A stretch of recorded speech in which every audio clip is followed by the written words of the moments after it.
Hey, Big D here on a late Sunday night with a little live stream of Championship Sunday on the Big D podcast. Before I tell you about the wide receivers and pass catchers who played today, please subscribe, like, and check out the Spunky Spectrum Sports YouTube page where you can see this live stream in its entirety. Check out all my podcasts. You can critique me. You can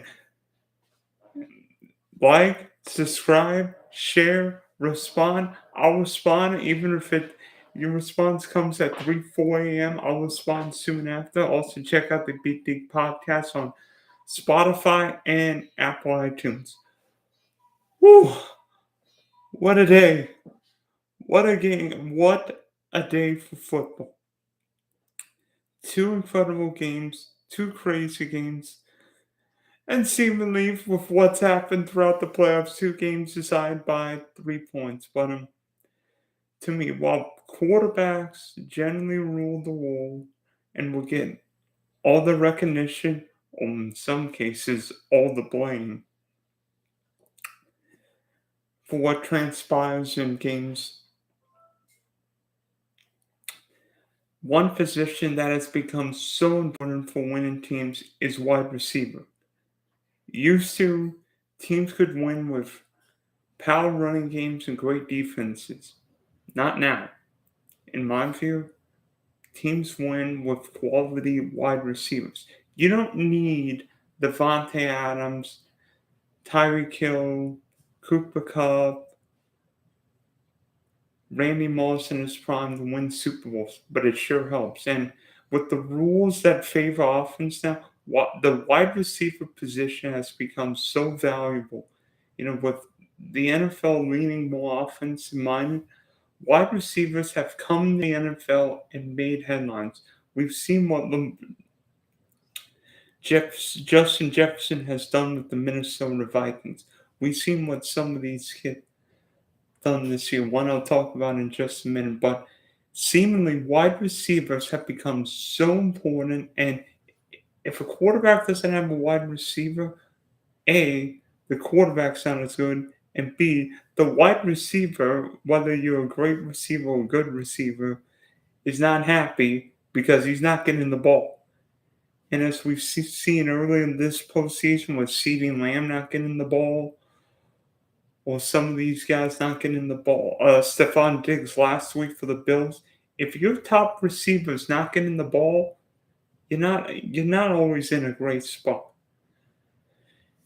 And in the first game, to me, the difference between the Cincinnati Bengals and the Kansas City Chiefs was not the number one receiver, but the number two receiver. To me, we all knew Ja'Marr Chase was going to be the focal point, not just of Cincinnati's offense, but Kansas City's defense. Because, trust me, the Chiefs remember in Week 17 when Chase caught 11 for 266 and 3 scores. Kansas City was not going to let Ja'Marr Chase beat them. And yes, Ja'Marr Chase caught 6 balls for 54 yards and a touchdown, but Chase wasn't the same receiver. Kansas City did a good job bracketing him a lot of the time. Yeah, Chase made a couple plays with single coverage, but Chase was really more or less not taken out of the game, but minimized in this game. Kansas City did a great job on Stephon Diggs last week and used much of, if not all, of the same game plan on Chase. But you know what happens when you double a star receiver like Ja'Marr Chase? Somebody's got to step up. And that somebody today was T. Higgins. Because he caught 6 balls for 103 yards, leading all receivers, including a big 44-yard pass. To me, it's not always the number one receiver who wins on Championship Sunday, especially if you double team somebody. But that number 2 guy has got to step up, and T. Higgins was big. Talk about a security blanket for a young quarterback like Joe Burrow. T. Higgins is that security blanket. Because remember, C.J. Uzomah left this game with a knee injury, meaning somebody needed to make catch over the middle of the field. T. Higgins was that guy. He gives Burrow a big target, It's weird. T. Higgins is 6'4". He's taller than me. I'm 6'3", and T. Higgins is an inch or so taller than me. He gives Burrow such a big target. And when you have Chase forming a double team, you've got that number 2 guy going in the middle of the field, doing a little bit of not seeing all the coverage, not seeing the bracket of coverage. And T. Higgins was the difference maker, because without T. Higgins today, the Bengals do not win this game and are not playing the LA Rams in a couple weeks. And yes, for Kansas City, we know who Pat Mahomes generally throws the ball to in critical situations. Tyreek Hill and Travis Kelce. If you look at the stats of this game, stats look okay. Kelce caught 10 balls. Cheetah caught 778. But you know what's interesting to me? Tyreek Hill was a non-factor basically the whole second half. Cincinnati did a great job making sure Tyreek Hill would not beat them. You remember what happened last week when the Bills couldn't stop Tyreek Hill? Well, the Bengals figured out a way of stopping Cheetah. Maybe the Bengals and the Bengals being cats have got the cat-like quickness to stop Cheetah, but I was the key in the game. Cincinnati did a great job stopping Cheetah, made sure he was not going to beat them. And yeah, Kelce caught 10 balls for 95 yards, but Nico Hallman caught 3 balls for 52.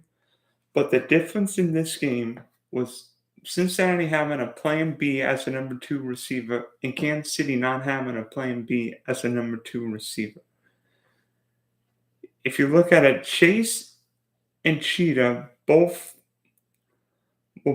largely kept out of the game, caught a touchdown, similar amount of catches. Yeah, Cheetah caught one more ball for like 24 more yards, but both guys were kept in check.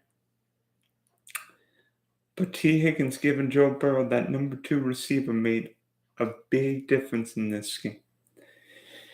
And now the game we just saw, and I must say, Deebo Samuel is one of my favorite players to watch in football. I'm not sure there's a tougher wide receiver or running back to bring down. We all know how strong Derrick Henry is. I think Deebo Samuel is harder to bring down than Derrick Henry, because Deebo is not built as a traditional wide receiver. He's built like a tailback. Deebo Samuel is 6 feet tall, but he's 250 pounds. He's got that power, that low body strength top running backs possess, but yet he can run 4.3.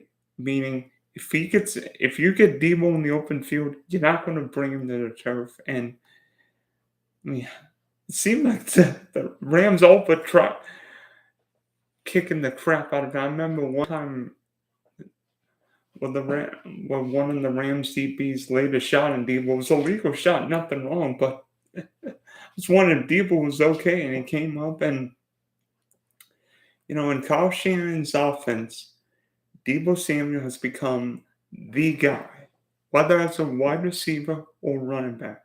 Seemingly, Deebo's on the field making plays. And tonight, 7 carries for 26 yards. But guess who was anxious with lean receiver?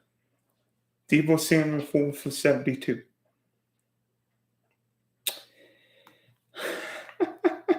My goodness, that guy is so much fun to watch. I hate it he's not in the Super Bowl, because Deebo's an incredibly fun player. Brings all the power, all the speed, and versatility you want. And one of my other favorite players to watch on a weekly basis is George Kittle. How many people drafted George Kittle in fantasy football this year? Trust me, I did. He helped me win one of my leagues. But George Kittle is so much fun to watch because, yes, we know what George Kittle is as a receiver when he gets the ball.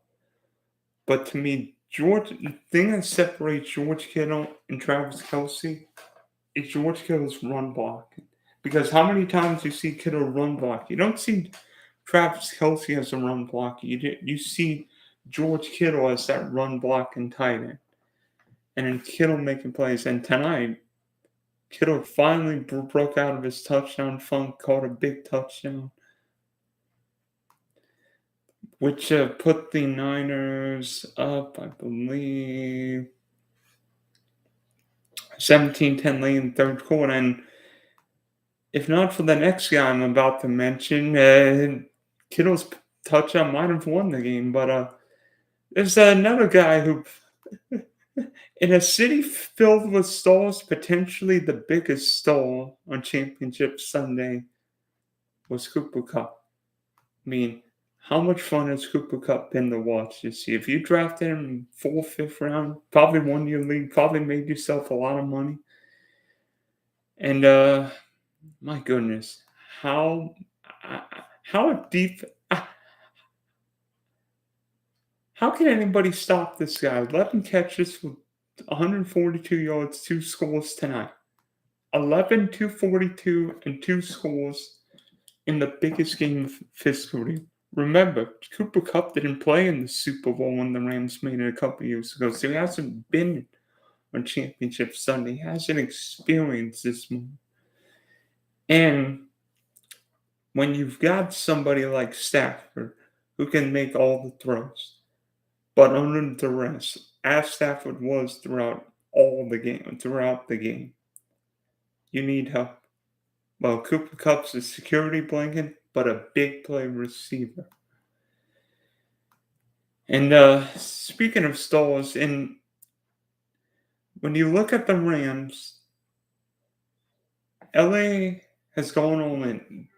Basically, the Rams don't use first-round picks. Heck, they don't even use second or third-round picks this year. The Rams are like a for sale sign giving away draft picks. But one guy they didn't have to give up the draft pick for midseason's Odell Beckham. And I know Cleveland Brown fans are probably still fuming at Beckham. Why didn't you do this? Why didn't you do this?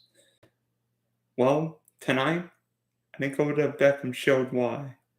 He's fit to play in a big city. We all remember what Odell Beckham did for the Giants. He was a big play. When it happened, seemed to fit the new lifestyle.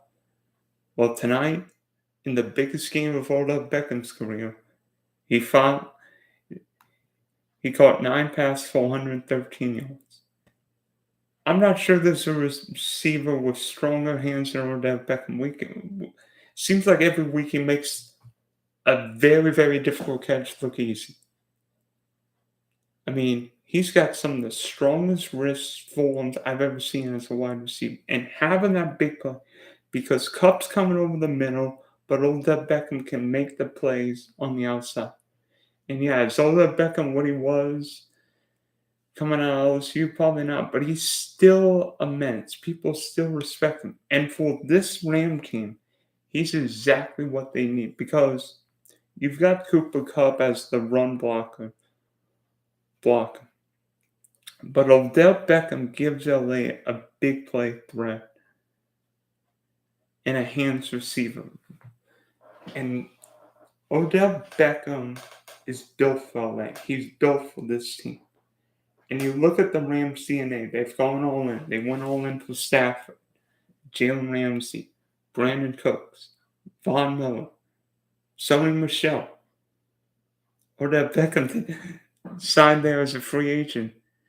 And without him, the Rams are not winning tonight and are not playing on Championship Sunday. So, yes, quarterbacks generally receive all the credit, all the blame when happens.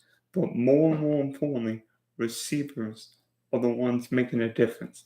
And on Super Bowl Sunday, receivers are going to make a big difference for the Bengals with Jamal Chase, T. Higgins, Tyler Boyd, and the Rams with Cooper Kupp, Odell Beckham, Van Jefferson.